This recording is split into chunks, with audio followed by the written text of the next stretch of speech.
From game-breaking glitches to one of the worst cards in Clash Royale, this card is certainly one to go through it all. One of the first cards to be added, it has certainly had its highs and lows. Today we will be going through the history of the one and only Clone spell. Clone was released on December 9th, 2016. At the time it was unlocked at Frozen Peak, which is different to today, where it is unlocked at Miner's Mine Arena. Essentially, the Clone could duplicate troops inside a 3-tile radius, essentially meaning each troop would spawn a copy that would deal damage. The only downside was that the cloned duplicate had only one singular hit point, meaning they could easily be taken out by any spell. Now, although nowadays the clone spell simply clones the card at the same level as the clone's own level, this was actually a little different back in 2016. You see, back in 2016, the max level of legendaries was level 5. For epics, it was level 8, for rares, it was level 11, and for commons, it was level 13. During this time, the cloned troops actually spawned to the right of the original troop. This was later changed in 2019, which made the cloned troops spawn behind the original troops instead of to the right. Now, on the surface, this may seem like an insignificant visual change.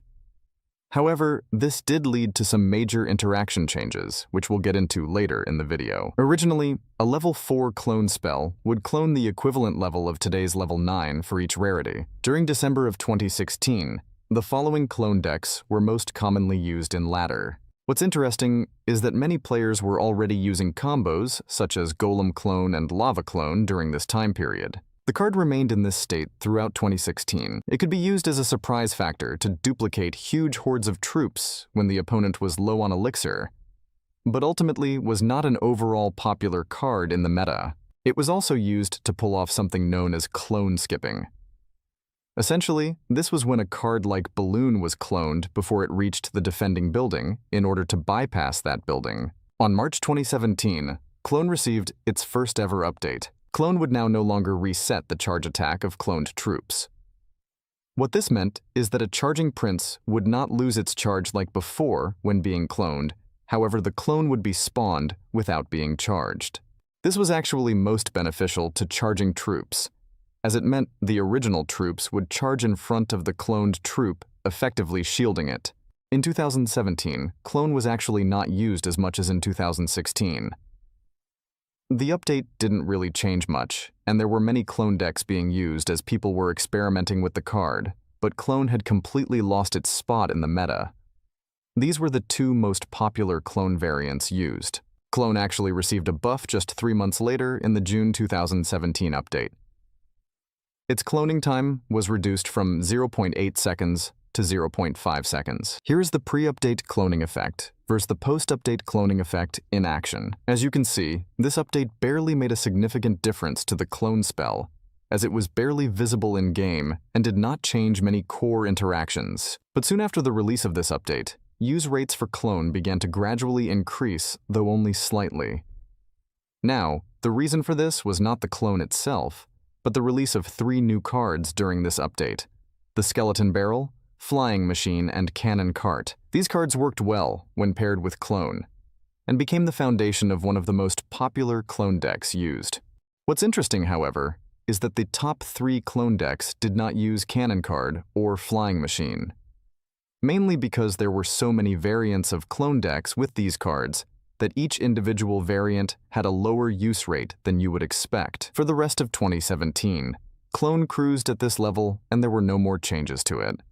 But 2018 was about to become one of the most important years for this card.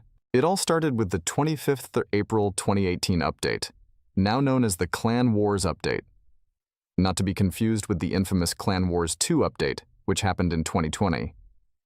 This update actually changed all spells, not just Clone. All spells, with a couple exceptions, so most spells can now be deployed right on the river. If you go to your game right now and try to deploy a spell on the river, you'll get like a weird area where you can cover some of the river, but you can't place it like directly on the river, just a little bit up or a little bit below. Now all the spells are going to be deployed really nicely across the entire arena. Now I thought I should mention this change, as it also impacted the clone. But in-game, it didn't really have much effect. You see, Clone is a card used often to duplicate huge pushes to overwhelm the opponent, so is unlikely to be placed at the river anyway. However, the summer update on 20th June 2018 had a much more direct impact on the Clone. Clone received an increase to its area radius from 3 to 4 tiles.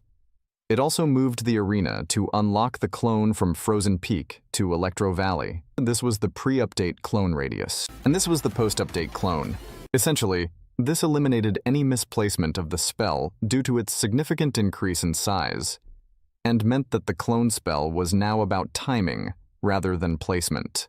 In September 2018, Clone had its first out of many bugs. What happened was that troops that were spawned after their parent troops died could not be cloned. For example, lava pups and golemites could not be cloned. Now, due to the nature of this bug, I couldn't find any footage, but I think you get the point. This was patched on October 1st, 2018, but was just the first out of many bugs to come. After this, the Clone had no major changes for the rest of the year. But in January 28th, 2019, Clone received a complete rework, which would change the card so significantly that it would change so many interactions. You see, up until now, cloned troops spawned to the right of the original troops. But this update made it so that the cloned troops spawned behind the original troops. Clone skipping was still possible in some scenarios, but not nearly as much as before. This change essentially erased Clone from all Lava Hound and Balloon decks, as clone skipping now only worked in a very certain placement of the defending building, so was no longer a viable option for these decks. These were the top 3 clone decks after this update, and were strong throughout most of 2019. As you can see, clone decks containing Balloon were completely phased out. This was because it was now much harder and unreliable to pull off clone skipping, so Clone was now only really viable in decks that could overwhelm the opponent with hordes of troops, rather than bypassing buildings.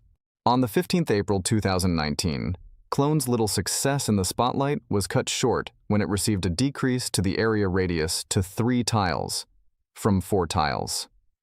It really seems that Supercell must have realized that the significant increase of the area of the clone spell made it too powerful in some scenarios, where it was able to clone a lot more troops. It was also easier to place down, as you didn't have to be precise with the placement. And up until this point, Supercell wanted more skilled decks to thrive. Which is why Elixir Golem and Battle Healer had never received a significant buff up to this point. I would go as far as to say that the 4-tile clone was much better against small radius spells like Zap and Fireball, as the ability to clone troops in a wider radius meant these types of spells did not counter all the cloned troops if spaced out. Now, this probably wouldn't be a problem for the casual player, but on top ladder, it may have made the clone significantly stronger. This is my own personal opinion on the matter, as I couldn't find any official explanations. But consider this. Just 10 months after the clone's radius was increased, it was decreased back to its original radius of 3 tiles. There must have been some sort of a problem for Supercell to revert this change in less than a year. On the 1st of July, Supercell decided to remove the clone spell from all draft gameplay, along with 3 musketeers, Rage and Mirror. This was most likely because in draft, you are usually given a select number of cards to choose from, and if you don't pick a good option, it could become practically impossible to defend against these cards. Moving on to 2020, there were no major updates for the majority of the first half of the year with Clone. In terms of usage rates, the card sat at about a 1-2% usage rate and was not meta at all. These were the best Clone decks in 2020. During 2020, Clone had quite a few glitches. The first glitch was when the skeleton barrel would not pop until it was shot by a troops or tower. This did lead to some pretty funny interactions, but was patched within 2 weeks. But this wasn't the end of the bugs. During mid-2020, you could get troops stuck in the 2 crevices on either side of the arena, then use Clone to spawn an unlimited horde of troops. Honestly crazy to think about. This glitch was patched just a few days after it was live. Now this last glitch was the one-card glitch, where players were able to get just 1 or 2 cards in their deck instead of the usual 8. Now this wasn't exactly a clone glitch in itself, but this did lead to some crazy interactions when paired with clone, as you can see here. The only update the clone received in August 31st, 2020 was that cloned troops could no longer be healed.